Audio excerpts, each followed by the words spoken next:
Welcome back, everybody, to another episode of Badger Pack Sports. Are we going to be talking Badgers or are we going to be talking Packers today? It's going to be Badgers basketball today. We got my co host Justin here. As always, he's fired up to talk about basketball. He was messaging me before the show just about how pumped he was to get talking about some Badger basketball. Just dropped our first episode on the Badger football team, so that was exciting for the pod. So I'm going to hand it over to Justin now. Thanks, Robbie. Yeah, man, Badger basketball, it's been an awesome start to the season here. We're kind of closing out the 2025 campaign here in the regular season. And we talked Badger football, which had a different tone. Badger basketball, it's upbeat, it's Oh, yeah. promising. We're looking for a deep March run. The Fire Greg Gard crowd's been a little quiet this year, which I think you and I are both okay with, man.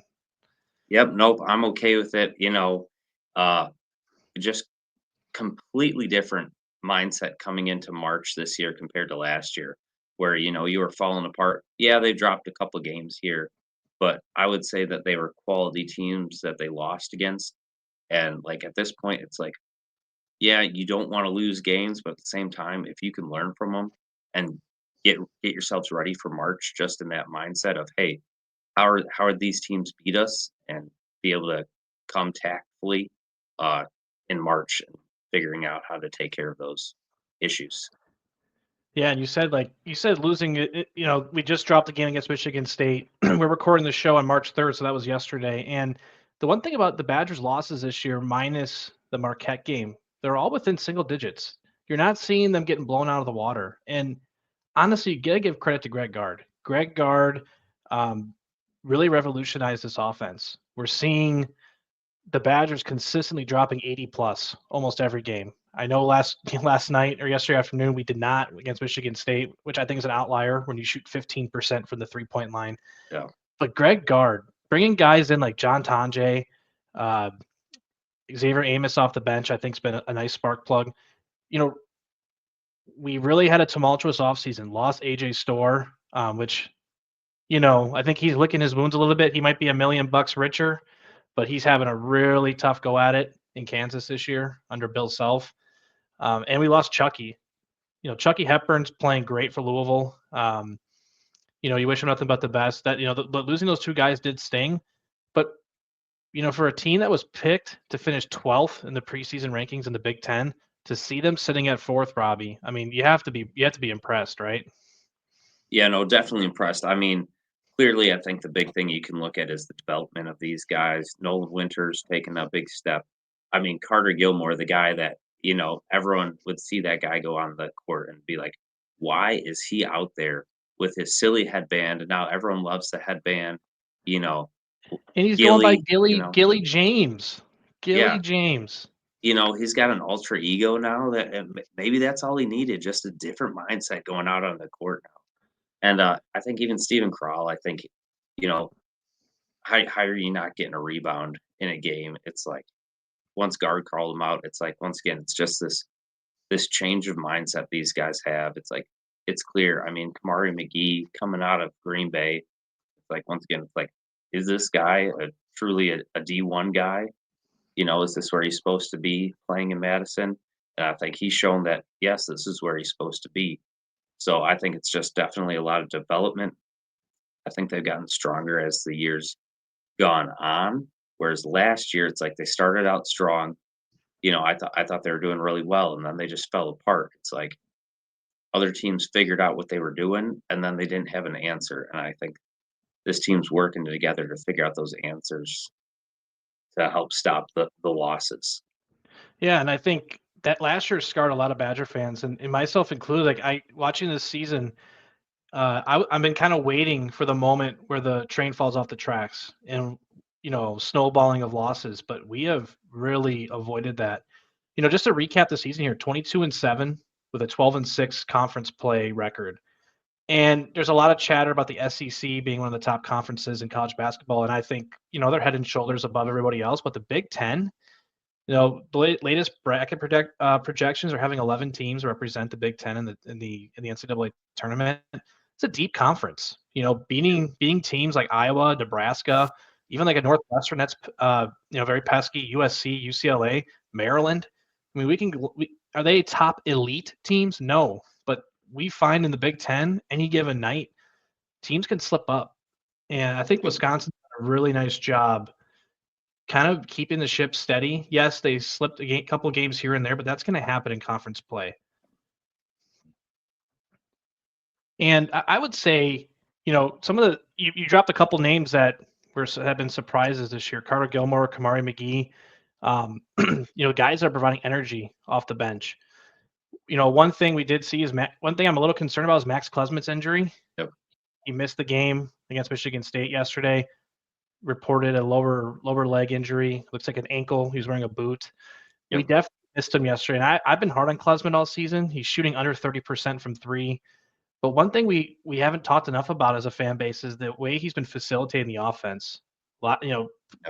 The guys for assists, getting into the paint and kicking out, and bringing some energy in the defensive end. And I think we felt that yesterday. We're hoping that the injury isn't serious enough to impact us for a March run.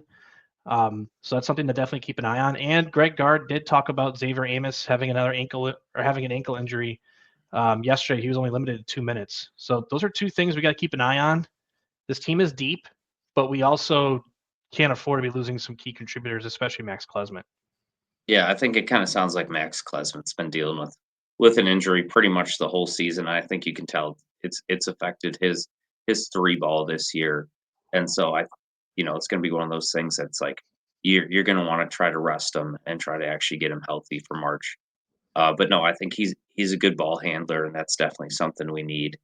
I think you are missing probably kind of more of a true point guy besides Kamari. I think everyone thought Daniel Freitag was going to be able to come in and take some minutes, and he just hasn't been able to do that. But between Blackwell, Klesmit, and McGee, they've been able to do okay. But I mean, just the end of that Oregon game, watching Blackwell take the ball off the knee and lose it out of bounds to help Oregon come back and win that game. Like, you need somebody who you can rely on. And it's like, yeah. Well, the Oregon game, you got to witness that firsthand. Your first trip to the Yep. Kohl Center. What did you Yeah, think of the Kohl Center? What did you think of the environment?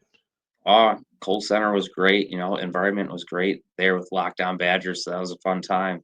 It's like obviously the first half was great and the ending not so great, but great time with the Lockdown Badger community and being able to go hang out with the guys after the game made it a little bit easier to handle. Yeah, I'll have to make it out to the next one. Couldn't make it, unfortunately, but glad you were able to hang out with the crew. Bunch of good guys over there at Locked On Badgers. Ryan Herrings does a great job with that channel. I just have a few other notes here. Things that I think the Badgers need to keep an eye on going forward. And we saw this a little bit yesterday. Is the shot selection. We almost fall in love with the 3-point shot too much. We shot 15% from the 3-point line, and you would think and hope that the offense would be like, they would take their medicine and say, okay, let's go in the inside. Let's feed Tanjay in the post. Let's feed Carter Gilmore in the post, and let the offense come through the post and let guys crash. Then feed the open shooters on the outside. And I think sometimes we fall in love with some isolation 3-point shots, and that is kind of what teams should be using as a model against the Badgers. Contain the inside and really allow guys like Tanjay to take tough contested threes. And I think that slows us down. Obviously, we're not going to face a lot of teams like Michigan State in the tournament. Michigan State's got elite perimeter defense. They're one of the tops in the country in 3-point defense. So we sort of played into their hand where we should have forced the ball into Crawl on the inside more and let the offense run through there. So that's definitely one thing. And the other thing is rebounding. Michigan State ate our lunch off the offensive glass yesterday. I want to say it was like 14-6. It was pretty frustrating to watch in the second half as, again, we were competitive within 5 points throughout the whole second half. And right when we were about to make a cusp to get it close or to get a rebound, Michigan State would get offensive board and an easy putback. So it's, a lot of it comes down to effort, I think, and just the will to box out. And that's something that Greg Gard needs to tighten up with the guys on the moving forward here, just so we can make some noise in March.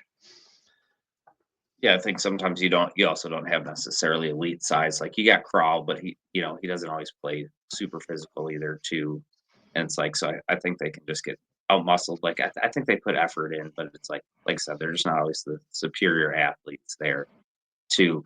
But no, I do have a question for you though, and I did notice in the Oregon game that it was the same thing. They started out Crawl, I think, had 10 points first half, and then all of a sudden they started hitting the three, and then they couldn't get it into, the post. I think they were also struggling though, just because of that full court press that Oregon was running on them. But no, one of the things that got brought up at that Lockdown Badger event at the Oregon game was Josh Gosser talking about if he was a role player. But basically, my statement was that every team, you have your two-star players. So even if you have your big three, you always have the two-star guys, and then the other guy is a star role player. So it's still good.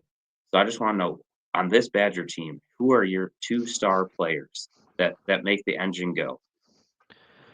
Yeah, it's a good question. To me, it's the Johns. John Tonje, 19 points a game, 5 boards. Uh, he's in conversations for Conference Player of the Year. And I think John Blackwell, he's a true sophomore. Sometimes we forget that. It feels like he's been with the program forever, but he's only a true sophomore, Yep. coming in at 15 points a game, 5 boards, 2 assists. He's sort of absorbed that point guard role. Him and Klesman have sort of split that responsibility. But I think those are your two guys you look at. I think a guy like Nolan Winter has the tools to become that maybe next year. But I would say John Blackwell, John Tonje are the guys that make this car run.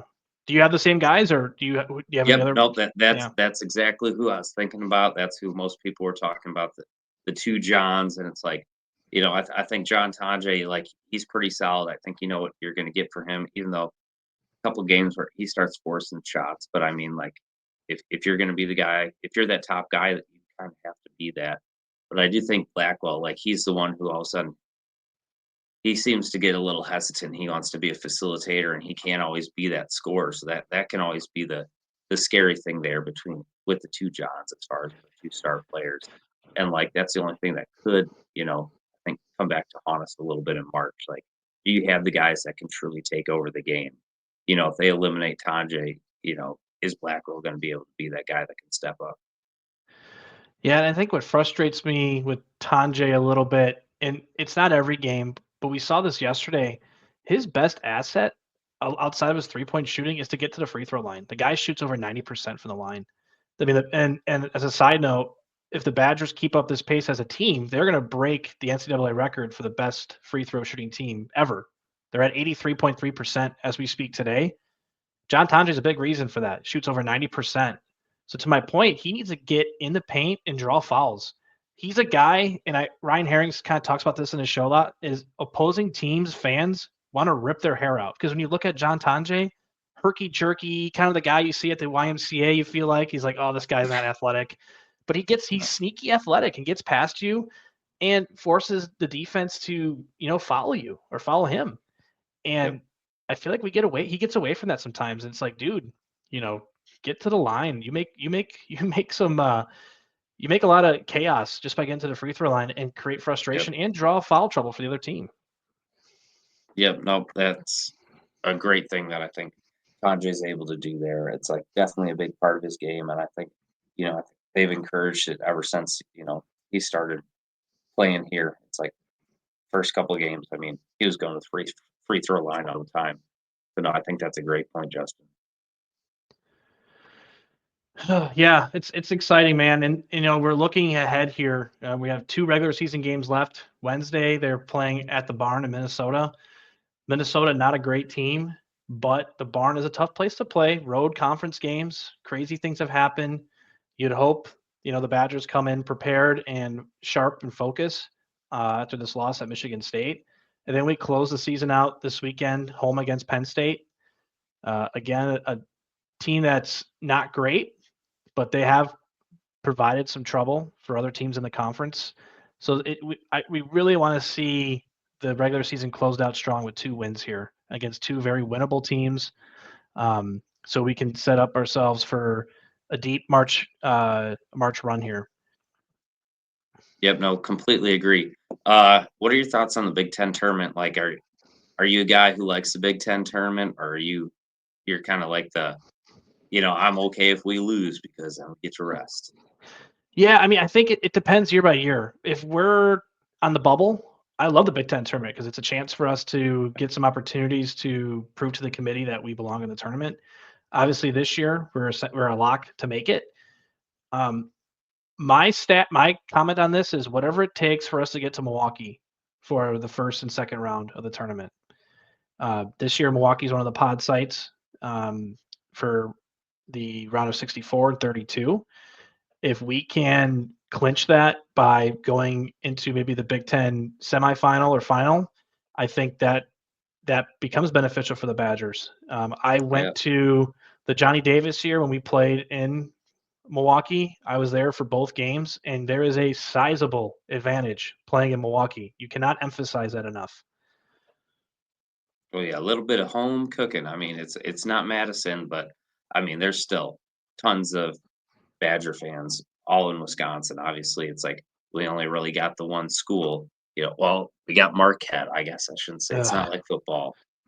We we don't won't talk bring about up Marquette in the Marquette. show. Okay, so I'm a Panther, sort so we can talk UW Milwaukee in Milwaukee, but Marquette, UW like, yeah. Milwaukee, but Um, but there, I was there, and obviously it didn't go so well last time we were there. If we remember, though, Chucky Hepburn did roll his ankle in that Colgate game, I want to say, or was it early in the Iowa State game? I know we lost to Iowa State, but it seems like injuries have cursed this team in March, and hopefully with Klesman and Amos, we're not facing that. I want to come in healthy. So yeah, to your original question, the Big Ten tournament, do I care about it? I care about health more, and I care about positive momentum. I mean, look, last year we beat Purdue, we beat Zach Edey, we beat the Jolly Green Giant himself, and we felt amazing. And then we obviously lost to Illinois in the final, and then we got bounced by James Madison. So I don't know how much you can look into the momentum. I think rest with this team's important. They do look tired. They yeah, do look like their legs are are getting slow underneath them. So I think some rest would benefit the team too. They're currently looking at fourth in the Big Ten standings. That's why these two last games are important. That would give us a double bye, Robbie. So that would be pretty clutch for us to have too. yep. No, that'd be huge. Definitely want to get these boys healthy and rested going into March Madness. Yeah, and then going into March, right? So currently bracketology, Joe Lenardi and guys like that have been dropping brackets left and right. CBS dropped one today. I was a little surprised. They had Wisconsin as a 2 seed still, even at 22-7, losing to Michigan State, and they have us in the Milwaukee pod. I think that's a little bold. I think I see us more in that 3 seed range currently. That's where Joe Lenardi has us. He does drop a new bracket tomorrow, so I'll be curious to see where they're forecasted. But looking at Ken Palm, they still if they love Wisconsin. They're ranked 10th in the nation in Ken Palm, which I know the committee uses a lot of analytics and tools like Ken Palm to properly rank these teams. I think the AP poll gets a little too much credit, and people assume like, oh, if they're 16th ranked, they're going to be a 4 seed. Not necessarily. But again, I can't emphasize enough. Got to finish a regular season strong. That is no debate there. Or else you can kiss Milwaukee goodbye, and you can kiss the 2 or 3 seed goodbye. You'll be looking at a 4 seed and probably Yeah. going outside of Milwaukee. Yeah, no, I definitely think if you can stay in the Milwaukee pod, that's going to be huge, like we already said. So, And I'll be you know, there. I will be there. I already got tickets. I'm going to be down there. there you So I go. have a little bit of bias as to why I want them to be there. So we'll see. Yeah, let's say you get them early enough, you get them cheaper there. Bought them in October. There you So go. I made the gamble then, and I've been looking at brackets since then to see if we can hit the lottery with Wisconsin coming in, and surprisingly enough, it's looking good. I don't want to jinx anything, but a lot of work to do yet. Just the work isn't I was done. going to say, how far do you think the Badgers go in March? March March is all matchup dependent, and I think people lose Yeah, sight of that. I know there's a lot of coaches that build their resumes on their March success. This team has limitations. We looked at teams like Michigan that we've struggled with. They have 2 7-footers that are athletic. We've looked at teams like Michigan State, who we've played with athletic perimeter defense, and I don't think you're going to see those elite teams early on in the tournament. I think you should expect a Sweet 16 run if it's in Milwaukee. I think anything outside of that is a disappointment. I think the ceiling is Elite Eight. I just don't think we can compete with the top schools like Auburn, Duke, um, Alabama. Teams like that just have that they can out athlete us. But this team can get hot. They can shoot. I mean, that's the thing. Like, the Badgers I grew up with, you'd be accustomed to 7, 8 minute droughts in a game, and you're just like trying to squeeze that orange and get every little drop out of it. And it's like this team, they just go on spurts, and I have to Pretty check sure we myself still had sometimes. those last year, actually. Yeah, we had a few, but like this year, it's like it's just a totally different offense. And it's like I think we've all been kind of like coached in a way to think that, oh, Wisconsin, it's going to be a 55, 53 Yep. bruiser of a game. It's like as they say, this isn't your grandfather's Badgers, and that's what's exciting. And in March, shooting helps. Shooting can cover up a lot of your deficiencies. And the other thing we haven't really talked about this team is their defense, and it bothers me because a lot of talk is like, oh, this Badgers defense isn't good. I think we've had high standards for defense because the Badgers have had elite defenses over the years, and the Bo Ryan teams and some of the early Greg Gard teams. The defense is plenty good enough. All right, we're not. If you look at the rankings, we're like in the 30 or 40s. That's more than enough to be a respectable defense. If you want to see Yep. a bad defense, watch Iowa basketball. That's bad defense. I think we have moments where we lapse, but consistently up and down, we can shut teams down if we put the energy and focus into it. So I'd be curious to see how that shakes out too. But I guess Robbie, what are you thinking on a March run? I have Elite Eight as a ceiling. Do you have something similar? Yeah, I would say Elite Eight as the ceiling. Uh, but no, I would definitely say, with the defense, it's like 30 is going to be good enough, especially when you increase your offensive production. If your offensive production's not there, then obviously your defense has to go up to make up for that. But no, and then I guess the next question would be though, it's like if there's a first round exit, it's like, is the season a failure? Because part of me almost feels like obviously matchup dependent and like how the game goes, but like if it's a beating like James Madison last year, like I almost consider it a failure because that means your guys weren't prepared. And it's like if they look prepared, it's not a failure. But like I said, if it's like last year, like I'm not happy about it. I don't know what your thoughts are Ask me when it happens. Maybe I'll have a better answer, or if it there. happens. I don't know. Like basketball is a weird game because it's not like the NBA. I mean, got you say college basketball is a weird game because it's not like the NBA. It's not like baseball, except for the stupid wild card rules they had for the last few years, which are better now. I mean, it's a one game playoff, and anything can happen. Weird stuff happens. Um, that's why I really value the regular season success. I mean, the fact is, if we can Yeah. finish fourth in the regular season for the Big Ten after we were predicted to finish 12th in an 18-team conference, I mean, I would say it would take me a bit to lick my wounds, but when you remove the emotion from it, I wouldn't call it a failure. It also depends how we lose. If we get like the James Madison game is a good example. That was frustrating because we got outworked, outplayed. I think AJ Storr was checked out already at some point. Like he was just looking for his next school to play for. Yep. Um, Was already in contact with them, allegedly, yeah, yeah, because it's schools don't do that. right. There's no such thing as tampering. Nope. So I'll say the jury's out, Robbie. I don't have a good answer for you because I think it depends how we go out. Um, I would say if we go to Milwaukee and lose in the first round, I think that's a no doubt disappointment. Yeah. But I would say, when the loss, if we lose, would settle in a bit, I think you can take a step back and just appreciate the season and the type of changes we're seeing in the program. And hopefully, it's enough to lure recruits to know that Wisconsin is a different type of program now. We can score, we play offense. Um, Maybe get some more athletes into the Yeah. program. So I was gonna say there could be maybe some. Tyler Hero might look differently on the program now. Right, He's made exactly. comments on why he couldn't go to Wisconsin. But yeah, no, I would definitely say that this would be a great time for anybody watching the pod right now.